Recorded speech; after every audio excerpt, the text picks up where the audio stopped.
Okay, here we are with a HSSK50, and this is a common one when you take the carb off as well, so I'm not going to show you how to take this off. If you can't take this off, you probably shouldn't try to take the carb off. So we have that, the knob, and then two bolts. Third bolt up here. So, take out these two Phillips head screws. This one does have an adjustable high and low idle circuit, in which this one was not running when I just had it in here. Drained the fuel, did a soft flush, rinsed the tank, put good known fuel in it, in which it would run. It ran on the high side, in my opinion, just fine. When you went to the low side though, I could not work the surging out. I spent, I don't know, about 10 minutes here adjusting the highs and the lows accordingly to attempt to get them to clear up that low idle circuit jet that didn't seem to be coming out just right, and we did not have success. So right now I'm pulling the fuel line clamp off. This machine also has a fuel shutoff valve, which we're going to turn off so we don't waste the fuel I just added. And then I have these pliers. I like to do this. This is called the rubber rust, in my opinion. These, from sitting so long, will get I call it rubber rust. They just adhere to the whatever type of nipple it's on. This one happens to be plastic. They're on metal a lot too. These are a very awesome pair of pliers. Round nose needle nose or ring nose needles. They work great. They're designed for removing clamp or hoses. I have a set of 3 of these. I can put a link in the description below. There was a set of Tectons I bought originally. They just happened to be too big. They were like radiator size. But these are definitely a very valuable pair of pliers. A previous employee had awared me of this technology. It was a lifesaver. And then these are right angle needle nose. Once again, my dad helped me. Okay, back to the video. So we got them that line off. We have the fuel shut off. We have the linkage assembly for the choke mechanism removed. And I forgot to grab what I believe is either 10, and no, it's going to be 3/8 wrench. As far as your sizing on that particular system, you got these little short stubbies. They seem to work okay. Okay, I'm wrong again. 7/16. 7/16 will do it. I'm gonna back these off. This one has a bolt, or a bolt coming through it that you can grab if need be. And depending on how these Tecumseh style carburetors are installed, occasionally it is very helpful to, or necessary even, to grab that rear bolt, as they like to spin freely on their own. But right now you just got to remove these 2 bolts. They're holding the back of that. Let this hopefully drop. Well, I said in my hand, but yeah. And then put that in a little magnetic tray. Put a link in the description for some magnetic trays below as well. They definitely help if you drop things, or even if you drop the tray. A lot of times the bolts or whatever you have that's magnetic within it will typically stay in it, or at least generally close by, if it would go exploding off your lift table or whatever type of work environment you have and hit the floor. Which, by the way, if you don't have a lift table, that was an investment. If I would have known that how it helps, I would have bought it years ago. And at this very moment, since I'm on the floor, I would have bought 2. Because yeah, I'm waiting for the starter to show up for this this other one we had the video on I made earlier, which will be a one of part 2. Okay, so now we got these 2 bolts off here. Then when this does come free, you have your fuel tube off, your 2 7/16 nuts, and then once you're there, just be careful because you got this linkage. I generally leave that linkage on the throttle assembly side so I don't misplace or misalign the direction or anything. You can figure it out if you would happen to want to remove that, but I like to leave it right there. keeps it from getting bent or anything else. Now I'm going to take a pair of this flathead behind this primer line. There's fuel coming out, that's why I got a pair of gloves on, and just kind of break that rubber rust and pull that free. And these lines are, luckily they still have some flexibility to them, but a lot of times you'll find them hard or they'll be leaking and you're going to have to replace them too. If you're doing this for a living, do yourself a big favor. Don't do your normal fuel line repair cost on this, because this one can turn into a nightmare.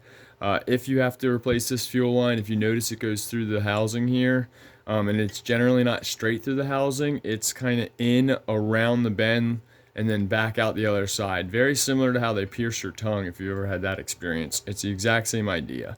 There's a plate inside here in which you have to go around. If you do it incorrectly, this hose will actually come close enough to the flywheel where in most cases, in my experience, it'll rub a hole right through it and allow fuel to leak out inside there profusely. And honestly, past that, you really don't want to have to imagine or try to figure out what may occur. Just do your best self a favor, and if you replace these lines, just plan for an hour and hope for 20 minutes. That's just how this goes. I've had them go even longer. So anyway, we got the carb off now.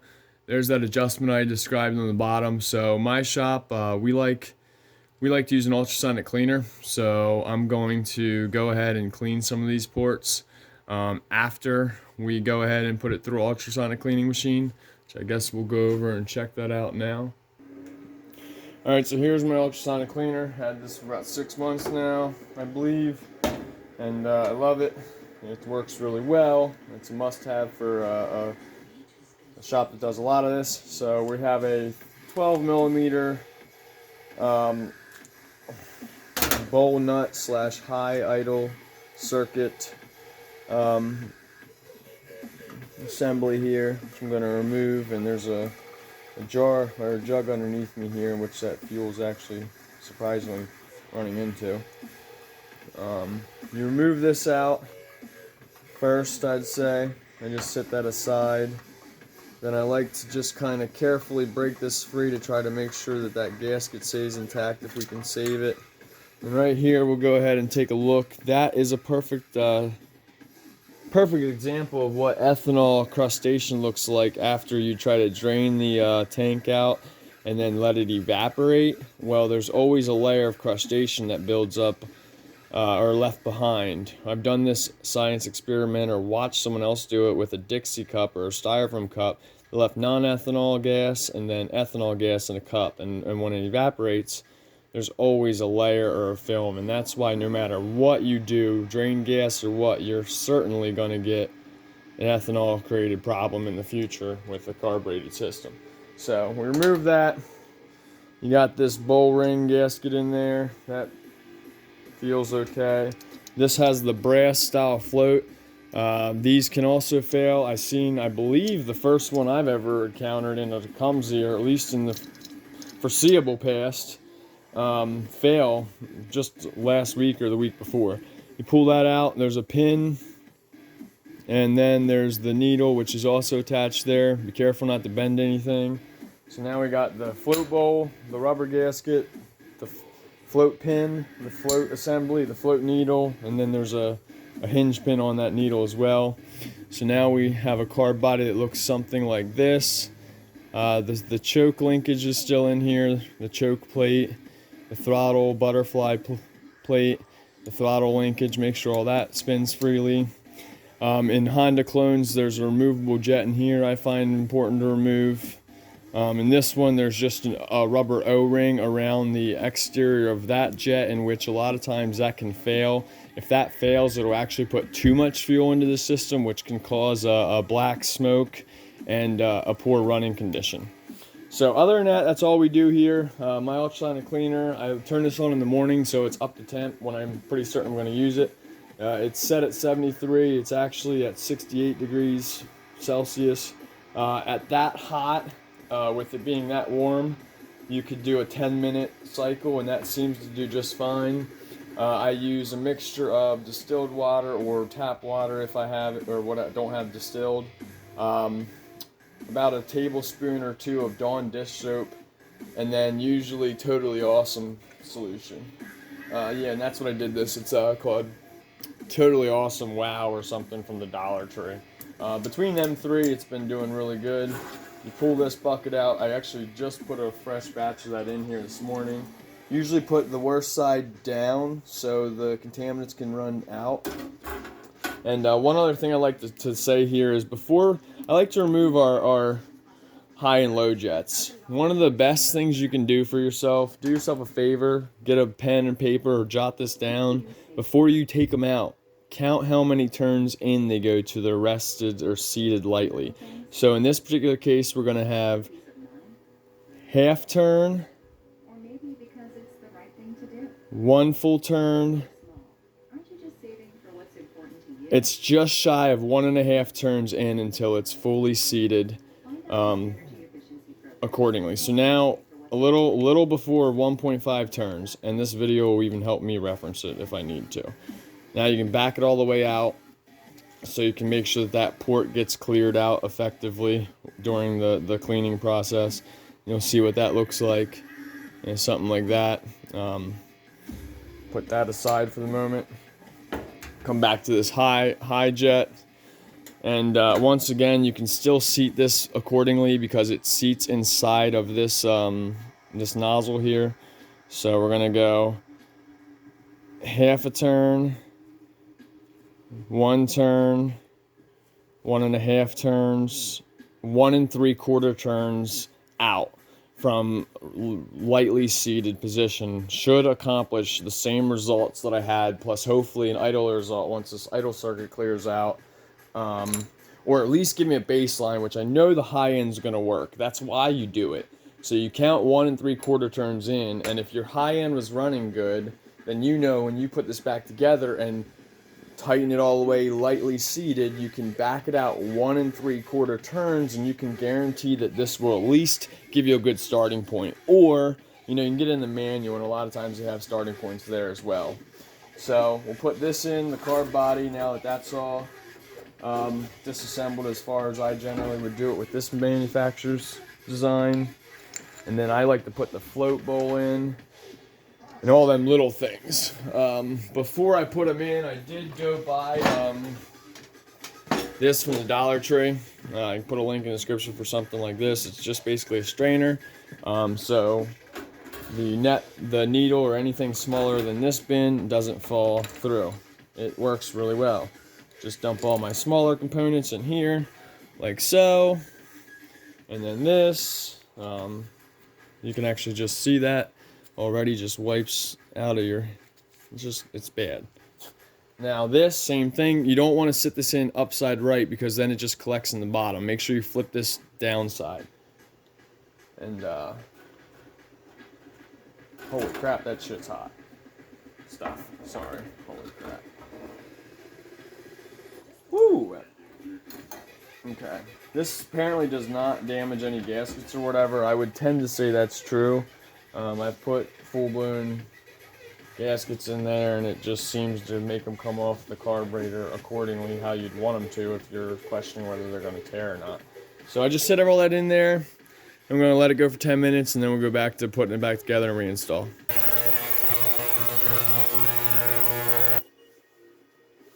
Okay. Let's see how that stuff came out. We got the brass float. You can now see the solder around the seal there with the needle.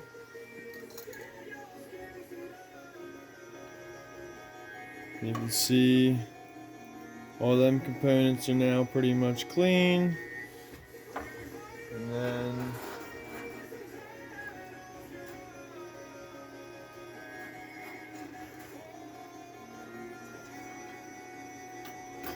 I will say, as I'm pulling this out, I see that washer right there. You gotta be careful you didn't bake any pieces like that brass washer out and fell into that bin, so I'm gonna have to check that now. And there's the carb body. Nice, practically spotless, brand new. And then that bowl, which was the most noticeable. This is why you use the ultrasonic cleaner. I can't, without spending a lot more time than letting that do all the work. I mean, that's valuable. I was over there doing another job while this was running for 10 minutes. Got the next one started. So that's the results. We're gonna go get this back together, and yeah.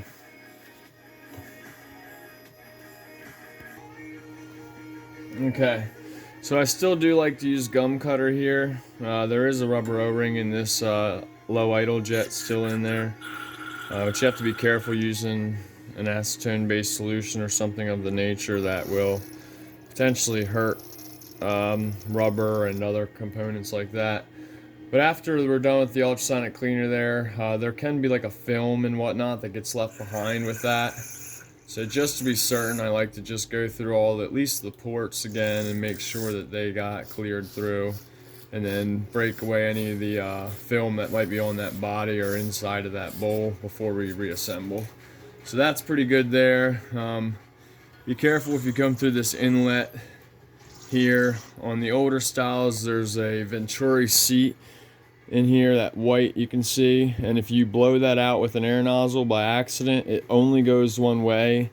And we learned that 13 or 14 years ago in small engine class.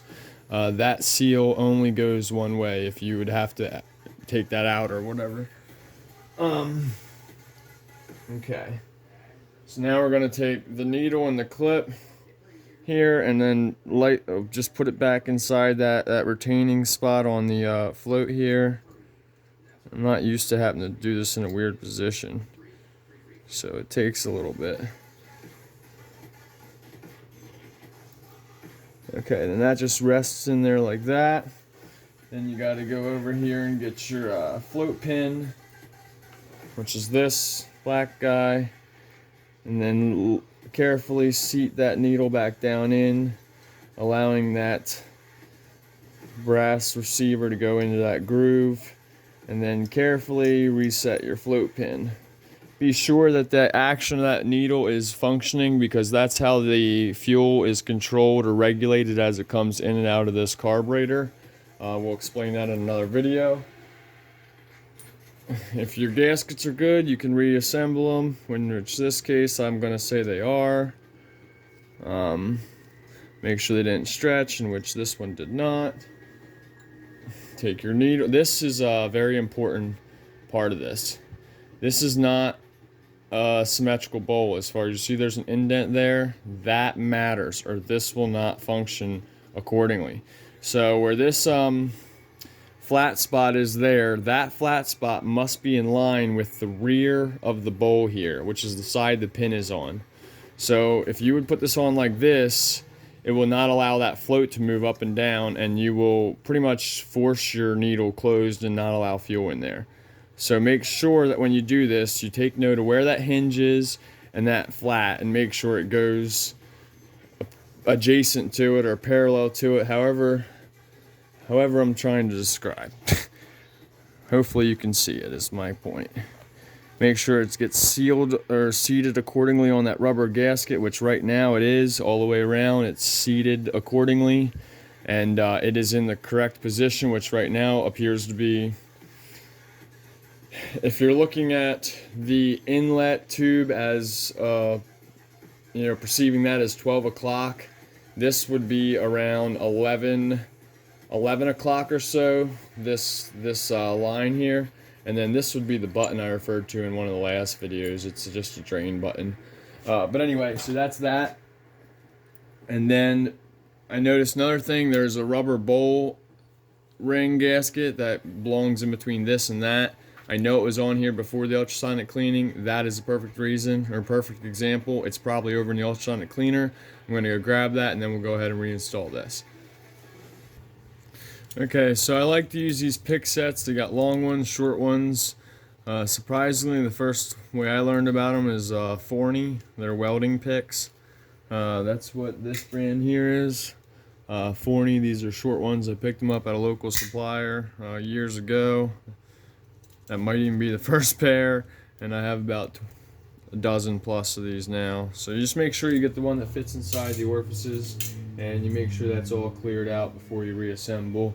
I went over and got this bull ring gasket, which is that black thing on my middle finger. Stick that down there, seat it there, and then we got the nozzle in which we thread back in, and then we got to make sure that that's tightly seated so everything stays together and everything's sealed. So we'll do that a while. A lot of times I seat them snug, and then I usually tighten them up once they're secured to the engine, but in this case we'll just snug it up. That's done. Make sure you got your O-ring and then your bronze washer along with your spring, and make sure that there's no crustation on the end of this, which that looks nice and clear, so it allows smooth adjustment when you go to adjust it. I remember earlier we said 1 3/4 turns out, so now you go ahead and you seat this all the way in. Apologize for those who are getting antsy. This video is getting long. Alright, so now it's seated, nice and firm, but lightly. There's where we're at. We're going to see if I can do this on the camera. Half of a turn. And then we go again. 1/2 of a turn, and then we go one again, 1/2 of a turn, and then we said 3/4. So that's about, there you go, 1 3/4 turns out from lightly seated should get me back to at least close to the high end running circuit that I had previous. Now, go to the low end. This is where I was having trouble. This is what instilled the desire to go further and not just leave it at running, because I've done that in the past where things run, or a customer might want to save some money because I've accomplished runnability, and then, you know, sometimes as soon as it gets back from the vibrations on the trailer, it can then not be running. So if you want to look like you know what you're doing, one of the ways I've learned to do that is just do the job right the first time, or you're going to be likely doing it again. And it always takes more time to do the same job twice than it would be to take the extra 1 to 5 minutes in most cases to just take the extra step and do it right the first time. Now, I do not see the spring here, and I'm glad I at least know what these carburetors need, because if I didn't, I'd have a lot more learning curves right now than just simply not seeing or acknowledging it at first. That was on the floor, by the way. That's where the parts trays work. So, trying to wrap this up, guys. Sorry. Here we go. Well, I mean, sorry for the timing, but I'm very grateful that you guys, if you're paying attention, you should be able to make bajillions of dollars with this. Okay. So now, lightly seated, half turn back, 1 full turn, and a half, which I imagine is going to be too much. I was going pretty much all over the place trying to get this to idle earlier, but we just didn't get it. So anyway, back to this, so I can try to be fair. You got your linkage, I let it go. Very key thing about this carburetor is, if you look, there's like 5 different spots you could accidentally put that.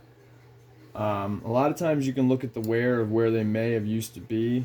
In this particular case, you can also look at the wear, and clearly, I don't know if you can see it on here or not, but if you look at the one right down here closest to that shaft, more like 6 o'clock right now, you can kind of see a little difference in it, how it had some wear marks.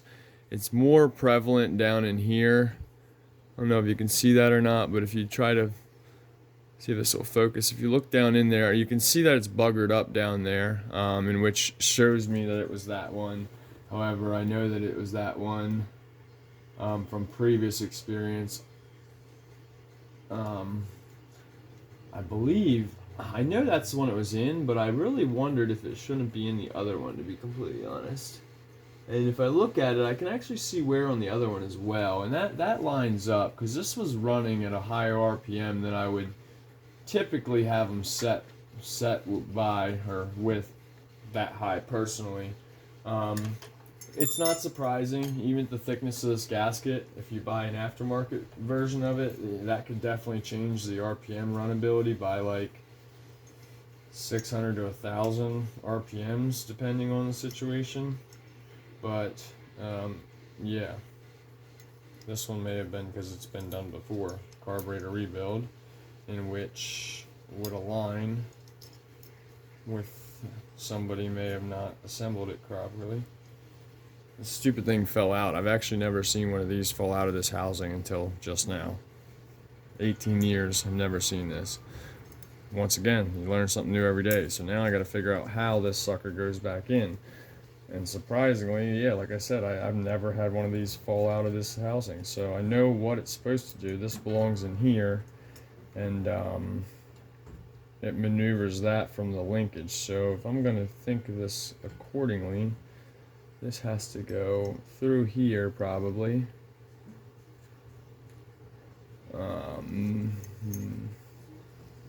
Okay, so this definitely goes. Oop, don't have that happen. Alright, well, so that doesn't reoccur. Let me just attach this all together real quick. I'll stick that in here, and then we'll put this all back in, push your bolt through, get your 12mm nuts or 7/16. And I'm done with fuel, so I'm going to take these gloves off, get that started.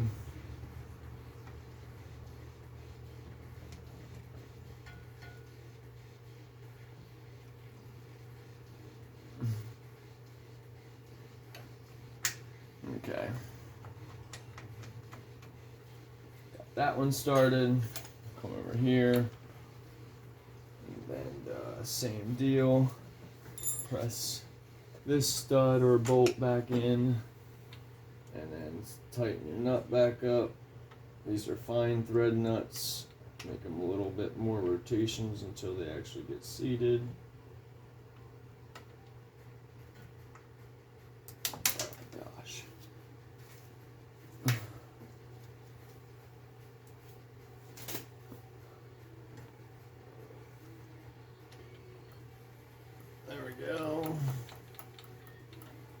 Started. I'm using 12. Make sure it's not spinning on you.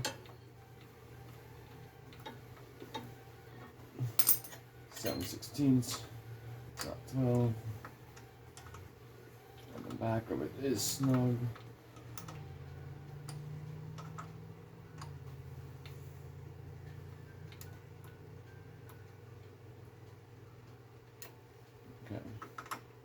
Just double checking that linkage, that everything functions how I'd want it to, which it actually, it's getting close to that intake manifold. I did position that to the other one because I'm more familiar with it coming from that other linkage hole.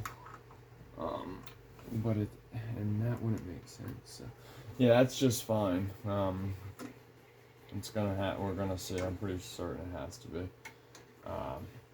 Tighten these bolts up.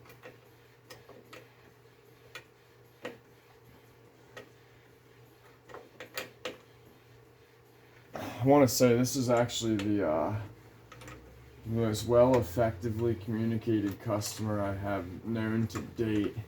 He literally prints out a paper of exactly what he wants me to do with the manual, usually highlighted to the section of it. It was rather impressive. I was inspired by the dedication he had in allowing understanding as to what he was asking for me to do. And it's just pretty cool. It gives clear definition for right or wrong.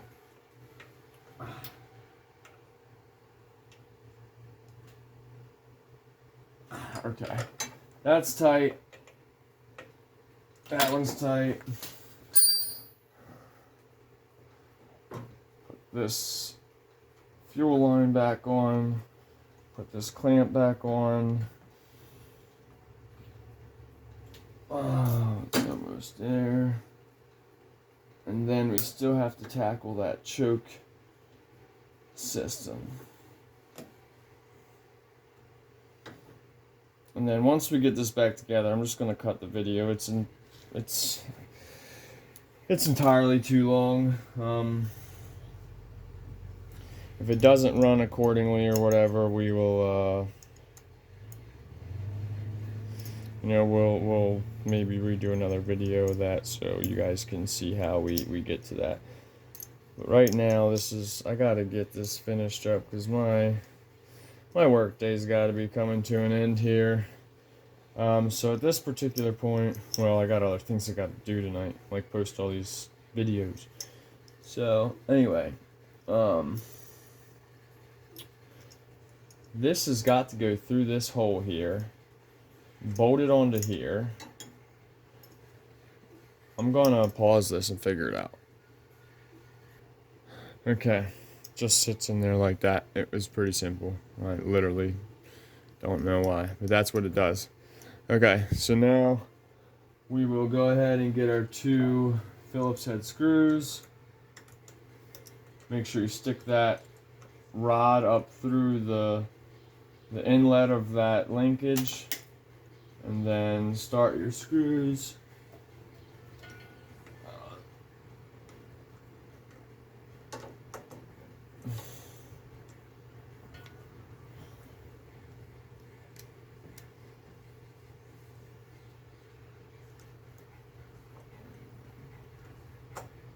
Alright, cool. Tighten them babies down, and you can see that this linkage now works. And then we will go ahead and put that cover back on and test it. I guess at this point, we'll just test it, and just so you guys have an idea what the machine runs like, we're going to put new fuel back into it, which we have it in there already. It's the Aspen 4 Swedish stuff. There we go. Boom, boom, boom, boom, boom.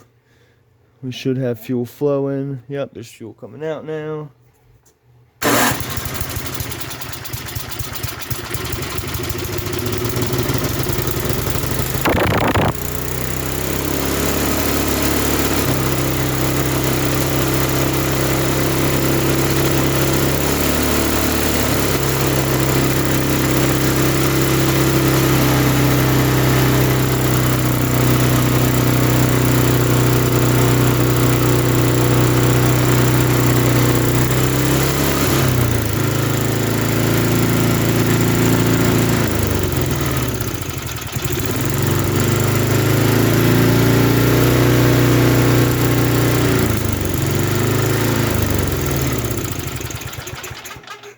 Okay, well, yeah, so you get the idea. It's running, it ran low, it wasn't quite surging.